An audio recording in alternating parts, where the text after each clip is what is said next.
Hey guys, welcome back to my channel. This is part 2 of a 2-part series called What I Would Do If I Was Still Cabin Crew right now in 2020 during a time where the aviation industry is, let's just say, the aviation industry's seen better days. If you missed part 1, please do watch it because the tips there are still applicable to the stuff that I'm gonna say here, and you basically add them on top of each other. If you are just landing my channel now, my name is Christine. I used to be a flight attendant for an international airline, and then I have not been flying for 5 years now, which means that I've had the time to rebuild my direction, which is not in aviation, but still allows me to travel when travel is allowed.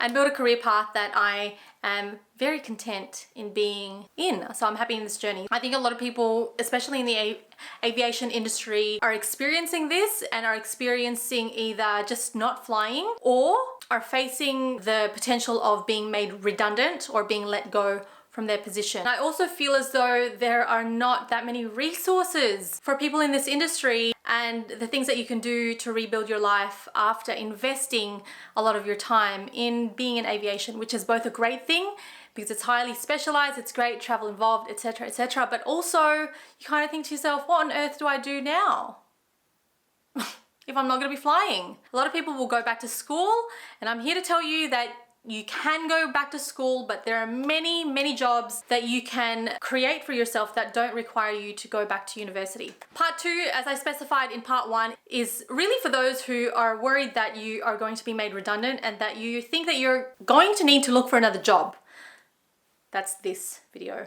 Step 1, shop for jobs, apply for jobs. The most important part of this phase is that you're not too picky. And I'm not saying that you don't have the right to choose, your ideal job. I'm just saying that if you are currently operating from a place of feeling disheartened because you might be let go from your flying career, well, this job that you might be applying for, it might just be, honestly, it might just be a temporary thing. This will alleviate the stress that you have in terms of like your future. If you're worried that you're going to be jobless for a while and that's going to be unhealthy for you, both financially, mentally, emotionally, spiritually, like all of the leaves, go for a job and keep your mind open as to what these roles can be. The purpose of this job is to really alleviate your stress. Don't focus too much on whether you get the job of your dreams. You might have an opportunity where it's available to you, but let's say that was not. Just do what you need to do in order to relieve some stress. That's what I'm trying to say. Now, step 2, do invest your time in doing this. This is very important for your long-term and short-term life. Invest some time in setting your goals. Oh, that sounds so nerdy. Like, sounds boring. But it doesn't have to be boring. You can make this as fun for you as possible. So you could do this in a way of doing like a vision board. A vision board, not just of the things that you want to have, but the kind of lifestyle that you really feel that you want to build into. I think a lot of people go, okay, I'm gonna do a vision board, and they're still so disconnected from what they put on their vision board. I know this because I was that person where I'm like, put the house there, put the car there, put this there.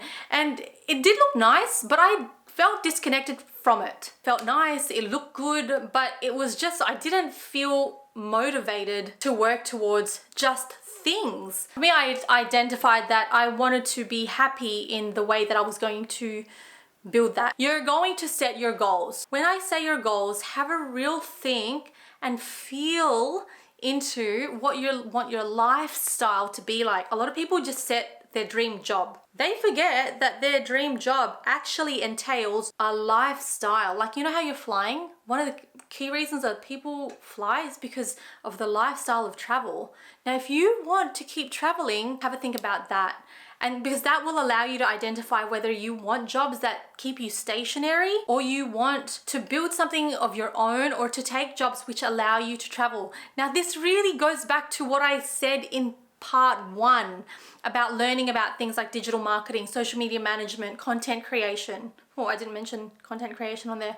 But there's a number of roles that will allow you to keep traveling.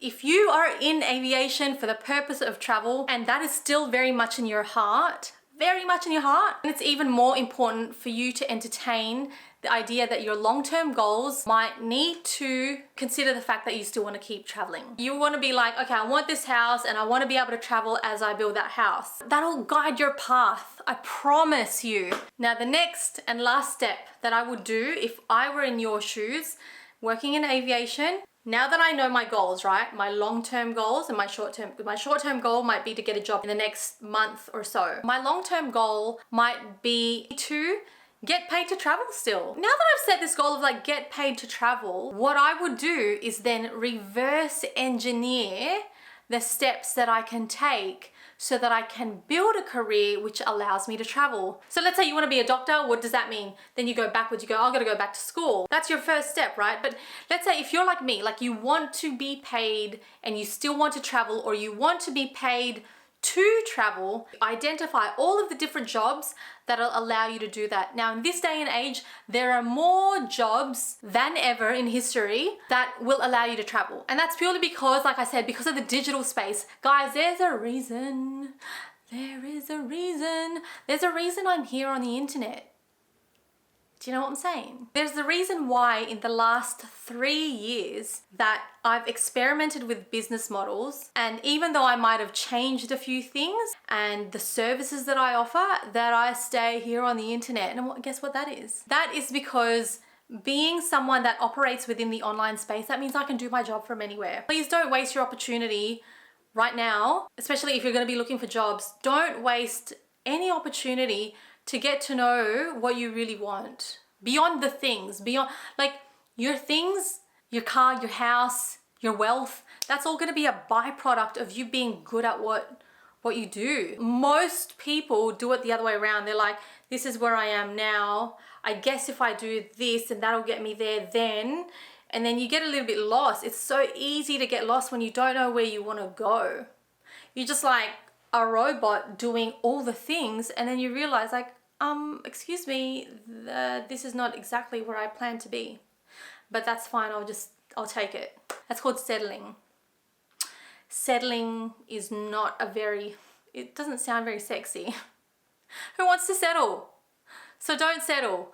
And in order for you to not settle, use this opportunity. If you are scared about being made redundant, getting fired, and all of those things, avoid focusing on that and focus on the opportunity that you have right in front of you, which is to create your dream life. Woo, we got deep. That's all for now. I hope you enjoyed this video. If you did, please give me a like. If you have any comments or questions, please pop them in the comment section down below. The more specific your question, the better I can answer it. And if you haven't already subscribed to my channel, please do. All right, I'll see you in the next video. Bye.